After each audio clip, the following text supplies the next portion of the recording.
মাওলানা জুনায়েদ আল হাবিব সাহেব বক্তব্য রাখছেন।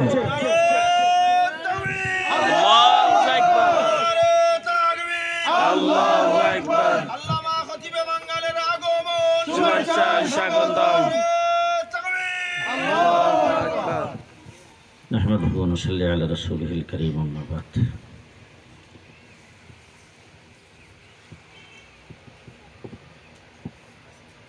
নাসিরপুর নরসিংপুর রসুলপুর নাসিরপুর সালসাবিল সংঘের আয়োজিত আজকের এই সাংস্কৃতিক অনুষ্ঠান সামনে হবে। আমরা যাওয়ার পথে এই সংগঠনের সদস্যবৃন্দ আমাদের জন্য সুযোগ করে দিয়েছেন কিছু বলার। এই জন্য আমি অন্তরের অন্তঃস্থল থেকে জমিয়তে উলামা ইসলাম বাংলাদেশের পক্ষ থেকে, আলেম উলামায়ে কেরামের পক্ষ থেকে সংগঠনের সকল পর্যায়ের সদস্যবৃন্দ এবং সকলকে ধন্যবাদ মোবারকবাদ জানাচ্ছি। ইতিমধ্যে এখানে বক্তব্য রেখেছেন জমিয়তে উলামা ইসলাম বাংলাদেশের কেন্দ্রীয় সহকারী সাংগঠনিক সম্পাদক, ব্রাহ্মণবাড়িয়া জেলার সিনিয়র সহসভাপতি হযরত মাওলানা ইয়াকুব উসমানী, যাকে আপনারা সকলেই চিনেন, বাংলাদেশের একজন বরেণ্য মুফাসসিরে কোরআন, তরুণ রাজনীতিবিদ, আন্দোলন সংগ্রামে যিনি দীর্ঘদিন পর্যন্ত পেশিস সরকারের নির্যাতনের শিকার হয়েছেন। বক্তব্য রেখেছেন ব্রাহ্মণবাড়িয়া জেলা জমিয়তের সহসভাপতি হযরত মাওলানা সগীর আহমদ আনসারী সাহেব। উপস্থিত আছেন আপনাদের সকলের সুপরিচিত এবং সরাইলের কৃতি সন্তান, ইসলামাবাদ মাদ্রাসার মুহতামিম, জেলা জমিয়তের সভাপতি হযরত মাওলানা এহসানুল্লাহ সাহেব।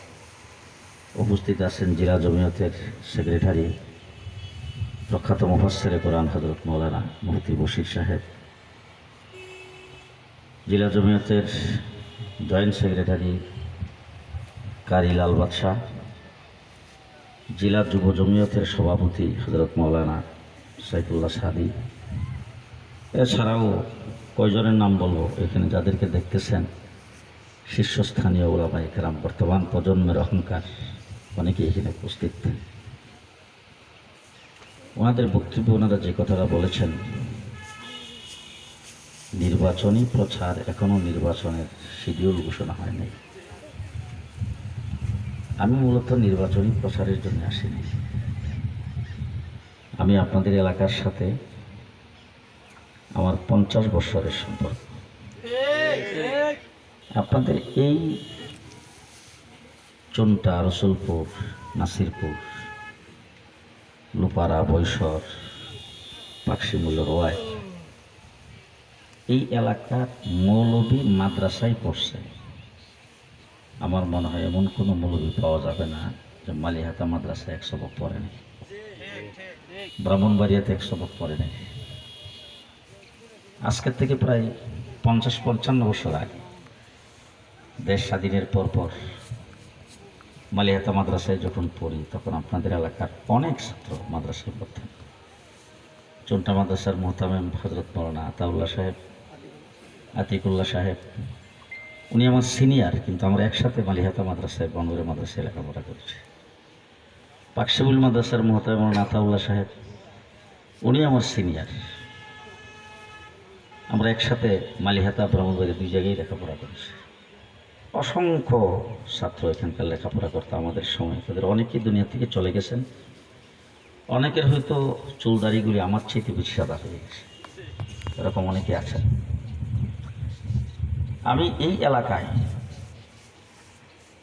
হযরত হাফিজ জুহুদুর রহমতুল্লাহি আলাইহি 1981 সনে রাষ্ট্রপতি নির্বাচন করেছিলেন বটগাছ মার্কায়। ওই সময় থেকে এই এলাকায় আসা যাওয়া করে এবং এই এলাকার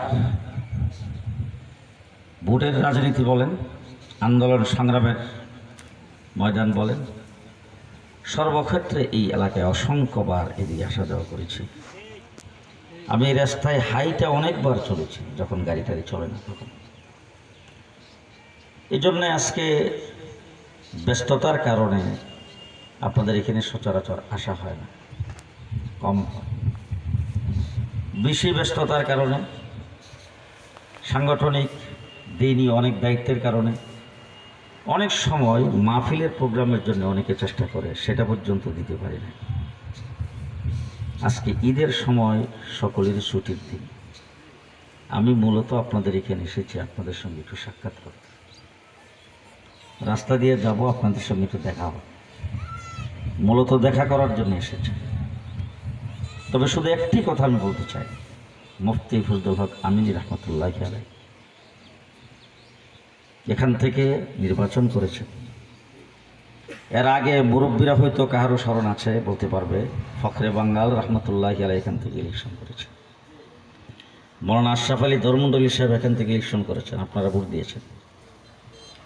মুফতি ফজলুল হক আমিনী সাহেবকে শুধু ভোট দেন নাই, আমরা একবার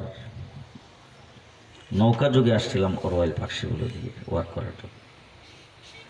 সন্ধ্যার পর হয়ে গেছে, রাত্র অন্ধকার। মুফতি আমিনী সাহেব আমি টেলিফোন করে গাড়ি চুনটা পর্যন্ত যাই, চুনটা আনাইলাম, তারপরে গাড়ি যায় না। আমরা নৌকায় বসে পরামর্শ করলাম যে এই পথটা দরন্তি পর্যন্ত নৌকা দিয়া না গিয়ে আমরা নৌকার থেকে এখানে নেমে যাই, চুনটার থেকে গাড়িতে উঠে যাব। অন্ধকার রাত্র 8টা 8:30, এসব নামাজের পর করবো না। নৌকার থেকে নেমে যখন উঠতেছি, আমাদের কর্মীরা তখন টর্চ লাইট দিয়ে রাত্রে পাহারা দেয়, টাকা পয়সার কেউ সরাসরি করে কিনা। নৌকা যখন বেরিয়েছি তখন তারা মনে করছে কে যেন কোথায় থেকে আসলো। তারা 2-1 জন একত্রিত হয়ে, হ্যাঁ কে আসলো করে যখন লাইট মাইরা দেখে মুফতি আমিনী সাহেব, ও মাই গো আমিনী হুজুর, ও মাই গো আমিনী হুজুর, কই এই স্লোগান শুরু করছে। কয়েক হাজার মানুষ টুনটা বাজারে জমা হয়ে গেল। আপনার আমিনী সাহেবের জন্য এরকমভাবে পাগল করা হয়ে ওনাকে ভোট দিয়ে আপনারা সংসদ সদস্য নির্বাচিত করেছিলেন। আপনাদের আশা আকাঙ্ক্ষার যথেষ্ট প্রতিফলন উনি ঘটাইছেন, কিন্তু ওনার অন্তরে যেই পরিমাণ আশা ছিল তার উনি 100 ভাগের 10 ভাগও করতে পারেননি। আমি আপনাদের কাছে শুধু এইটুক কথা দিতে আসছি, 33 বছর পর্যন্ত ওনার সহযোদ্ধা হিসাবে কাজ করেছি, একসাথে জেলেও ছিলাম, ময়দানেও ছিলাম।